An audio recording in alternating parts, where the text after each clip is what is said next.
سیدنا آدم علیہ السلام کے بارے میں دلچسپ حقائق۔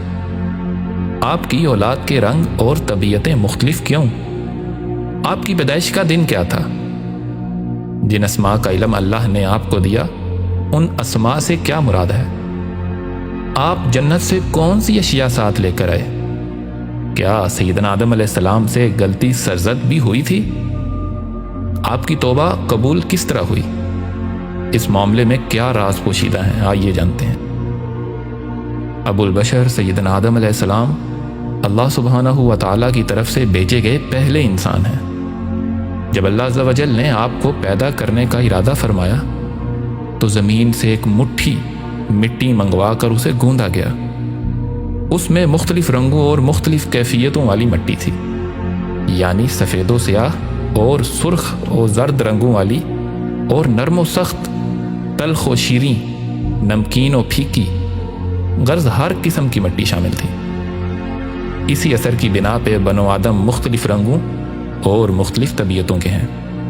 نبی کریم صلی اللہ علیہ وآلہ وسلم نے فرمایا، فرشتوں کو نور سے پیدا کیا گیا اور جنوں کو آگ کے شعلے سے پیدا کیا گیا، جبکہ آدم علیہ السلام کو جس چیز سے تخلیق کیا گیا اسے تمہارے لیے بیان کر دیا گیا ہے۔ اس مٹی سے حضرت آدم علیہ السلام کا پتلا بنا کر جنت کے دروازے پر رکھ دیا گیا، جس کو دیکھ دیکھ کر فرشتوں کی جماعت تعجب کرتی تھی، کیونکہ فرشتوں نے ایسی شکل و صورت کی کوئی مخلوق کبھی دیکھی ہی نہیں تھی۔ پھر اللہ سبحانہ و تعالیٰ نے اس پتلے میں روح کو داخل ہونے کا حکم فرمایا۔ جب روح سیدنا آدم علیہ السلام کے پتلے کے پاس آئی تو روح نے اس پتلے کو اندر سے تنگ اور تاریک پایا۔ پھر جب نور مصطفیٰ صلی اللہ علیہ وآلہ وسلم کو سیدنا آدم علیہ السلام کی پیشانی میں امانت کے طور پر رکھا گیا تو وہ پتلا جگمگا اٹھا۔ اب روح آہستہ آہستہ پتلے میں داخل ہوئی۔ ابھی سر تک پہنچی تھی کہ سیدنا آدم علیہ السلام کو چھینک آئی۔ آپ نے الحمدللہ پڑھا، جواب میں یرحمک اللہ کہا گیا۔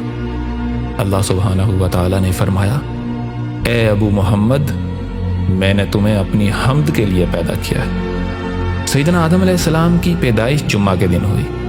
نبی کریم صلی اللہ علیہ وآلہ وسلم نے فرمایا، آدم علیہ السلام کا قد 60 ذراع یعنی 90 فٹ تھا، اور آپ علیہ السلام 7 ذراع چوڑے تھے۔ اللہ سبحانہ و تعالیٰ نے سیدنا آدم علیہ السلام کو تمام اسماء کا علم عطا فرمایا۔ طریقہ برہانیہ کے شیخ طریقت امام اہل بیت سیدی امام فخر الدین رضی اللہ عنہ فرماتے ہیں، اسماء سے مراد اسماء الہیہ ہیں۔ آپ رضی اللہ عنہ فرماتے ہیں کہ دراصل فرشتے ایک یا 2 اسماء مبارکہ سے پیدا کیے گئے ہیں، لہذا ہر فرشتہ اسی اسم الہی کا علم رکھتا ہے جس سے وہ پیدا کیا گیا ہے، جبکہ آدم علیہ السلام کو تمام اسماء الہیہ یعنی ان کا مفہوم، اعمال، خصوصیات سب کچھ عطا کیا گیا۔ پھر سیدنا آدم علیہ السلام کو فرشتوں کے سامنے پیش کیا گیا۔ اللہ سبحانہ و تعالیٰ ارشاد فرماتا ہے، وَعَلَّمَ آدَمَ الْأَسْمَاءَ كُلَّهَا ثُمَّ عَرَضَهُمْ عَلَى الْمَلَائِكَةِ فَقَالَ أَنبِئُونِي بِأَسْمَاءِ هَؤُلَاءِ إِن كُنتُمْ صَادِقِينَ۔ اور رب نے آدم علیہ السلام کو تمام اسماء سکھا دیے، پھر انہیں فرشتوں کے سامنے پیش کیا، اور پھر فرشتوں سے فرمایا، مجھے ان اشیاء کے نام بتا دو اگر تم سچے ہو۔ تو فرشتے اپنی عاجزی کا اعتراف کرتے ہوئے کہنے لگے، قالوا سبحانک لا علم لنا الا ما علمتنا انک انت العلیم الحکیم۔ فرشتوں نے عرض کیا، تیری ذات پاک ہے، ہمیں کچھ علم نہیں مگر اسی قدر جو تو نے ہمیں سکھایا ہے، بے شک تو ہی جاننے والا، حکمت والا ہے۔ پھر اللہ سبحانہ و تعالیٰ نے فرشتوں کو سیدنا آدم علیہ السلام کو سجدہ کرنے کا حکم دیا تو سب سجدے میں گر پڑے سوائے ابلیس کے۔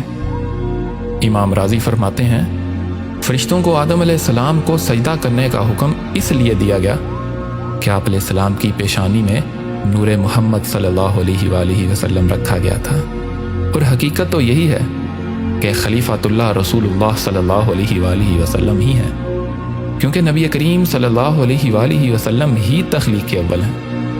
نبی کریم صلی اللہ علیہ وآلہ وسلم نے فرمایا، کنت نبیا وآدم بین الروح والجسد، میں اس وقت بھی نبی تھا جب بھی آدم علیہ السلام کی تخلیق کا عمل جاری تھا اور آپ صلی اللہ علیہ وآلہ وسلم ہی کے لیے سب کچھ تخلیق کیا گیا۔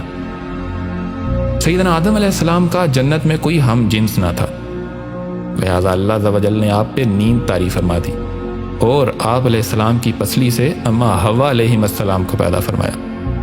پھر اللہ سبحانہ و تعالیٰ نے ارشاد فرمایا وَقُلْنَا يَا آدَمُ اسْكُنْ أَنْتَ وَزَوْجُكَ الْجَنَّةَ وَكُلَا مِنْهَا رَغَدًا حَيْثُ شِئْتُمَا وَلَا تَقْرَبَا هَٰذِهِ الشَّجَرَةَ فَتَكُونَا مِنَ الظَّالِمِينَ، اور ہم نے حکم دیا اے آدم تم اور تمہاری بیوی اس جنت میں رہائش رکھو، اور تم دونوں اس میں سے جو چاہو جہاں سے چاہو کھاؤ، مگر اس درخت کے قریب نہ جانا ورنہ حد سے بڑھنے والوں میں شامل ہو جاؤ گے۔ سیدنا آدم اور سیدہ حوا سلام اللہ علیہما نے ایک مدت تک جنت میں قیام کیا، لیکن یہ بھی اللہ کی منشا اور مرضی ہی تھی کہ اللہ سبحانہ و تعالیٰ نے سیدنا آدم علیہ السلام کی تخلیق سے پہلے ہی فرما دیا تھا انی جاعل فی الارض خلیفہ، میں زمین میں اپنا خلیفہ بنانے والا ہوں۔ اس لیے سیدنا آدم علیہ السلام کا دنیا میں تشریف لانا اللہ کی منشا کے عین موافق ہی تھا۔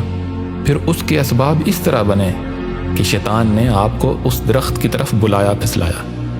اللہ سبحانہ و تعالیٰ نے فرمایا وَلَقَدْ أَهِدْنَا إِلَىٰ آدَمَ مِن قَبْلُ فَنَسِيَ وَلَمْ نَجِدْ لَهُ عَزْمًا، بلا شبہ ہم نے آدم سے اس درخت کے قریب نہ جانے کا عہد لیا تھا، سو وہ بھول گئے اور ہم نے ان میں بالکل نافرمانی کا کوئی ارادہ نہیں پایا۔ معلوم ہوا آپ کو بھلا دیا گیا تھا، لہٰذا آپ نے اس درخت سے کھا لیا۔ اللہ سبحانہ و تعالیٰ نے فرمایا فَأَزَلَّهُمُ الشَّيْطَانُ عَنْهَا فَأَخْرَجَهُمَا مِمَّا كَانَ فِيهِ، تب شیطان نے اس درخت کے باعث ان کے قدم پھسلائے اور انہیں اس عیش و آرام سے نکلوا دیا جس میں وہ تھے، یعنی سیدنا آدم علیہ السلام جنت سے دنیا میں بھیج دیے گئے۔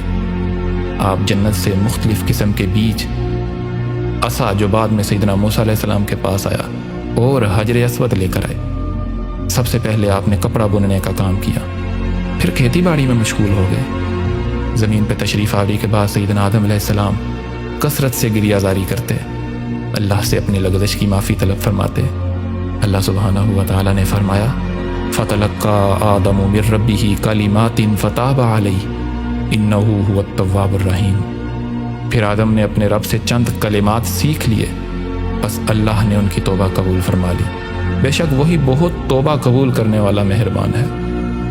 سیدنا آدم علیہ السلام نے دعا فرمائی کہ اللہ میں تجھ سے سیدنا محمد صلی اللہ علیہ وآلہ وسلم کے واسطہ سے معافی مانگتا ہوں۔ جب ان کلمات سے سیدنا آدم علیہ السلام نے معافی طلب کی تو اللہ سبحانہ و تعالیٰ نے آپ کی توبہ قبول فرما لی۔ جس دن توبہ قبول ہوئی وہ جمعہ کا دن تھا۔ سیدنا آدم علیہ السلام کی بہت سی اولادیں پیدا ہوئیں، جن میں سیدنا شیث علیہ السلام بھی ہیں۔ نور مصطفیٰ سیدنا آدم علیہ السلام سے سیدنا شیث علیہ السلام میں منتقل ہو گیا۔ سیدنا آدم علیہ السلام کا جب وصال ہوا تو مختلف روایات کے مطابق ان کی 40,000 سے زیادہ اولادیں تھیں۔ آپ کی قبر مبارک کے بارے میں کہا گیا ہے کہ حرم کعبہ میں طواف کے مقام پر آپ کی قبر ہے، لیکن کوئی بھی روایت یقینی نہیں ہے۔ اللہ سبحانہ و تعالیٰ آپ کی قبر انور پر کروڑوں رحمت نازل فرمائے، آمین۔